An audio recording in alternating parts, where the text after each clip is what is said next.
महाराज युधिष्ठिर ने कहा, हे भगवान, आप तीनों लोकों के स्वामी, सबको सुख देने वाले और जगत के पति हैं।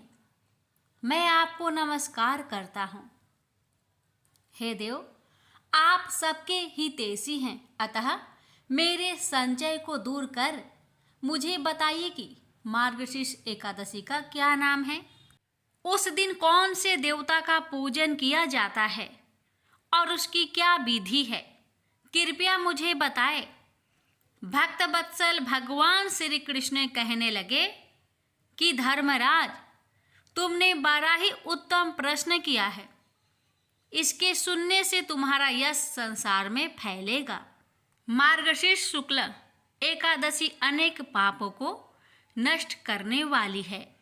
इसका नाम मोक्षदा एकादशी है। इस दिन दामोदर भगवान की धूप दीप नैवेद्य आदि से भक्ति पूर्वक पूजा करनी चाहिए। अब इस विषय में मैं एक पुराणों की कथा कहता हूँ। गोकुल नाम की नगर में बैखानस नामक राजा राज्य करता था।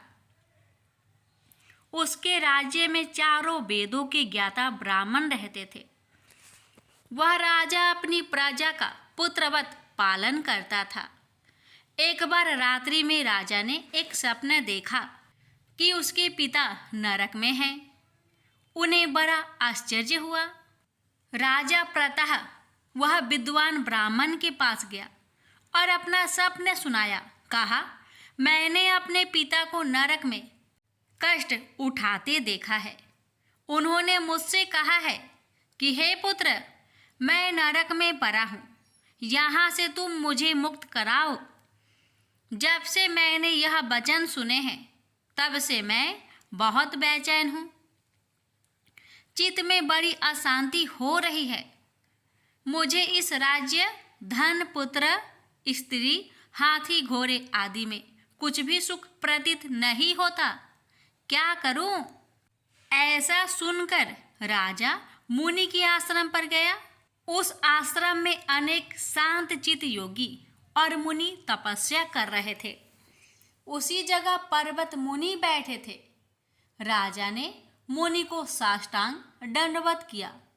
मुनि ने राजा से सांगोपांग कुशल पूछी।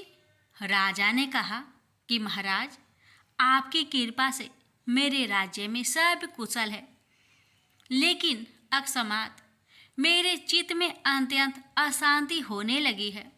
ऐसा सुनकर पर्वत मुनि ने आंखें बंद की और भूत विचारने लगे।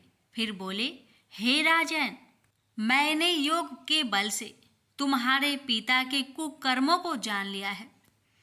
उन्होंने पूर्व जन्म में कामातुर होकर एक पत्नी को रति दी, किंतु सौत के कहने पर दूसरे पत्नी को ऋतुदान मांगने पर भी नहीं दिया। उसी पाप कर्म के कारण तुम्हारे पिता को नरक में जाना पड़ा।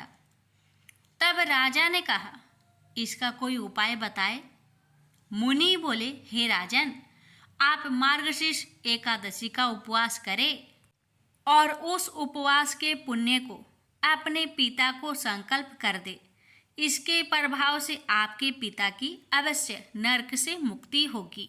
मुनि के ये वचन सुनकर राजा महल में आया और मुनि के कहे अनुसार कुटुंब सहित मोक्षदा एकादशी का व्रत किया। इसके उपवास का पुण्य उसने पिता को अर्पण कर दिया। इसके प्रभाव से उसके पिता को मुक्ति मिल गई और स्वर्ग में जाते हुए वे पुत्र से कहने लगे, हे पुत्र, तेरा कल्याण हो। यह कहकर स्वर्ग चले गए।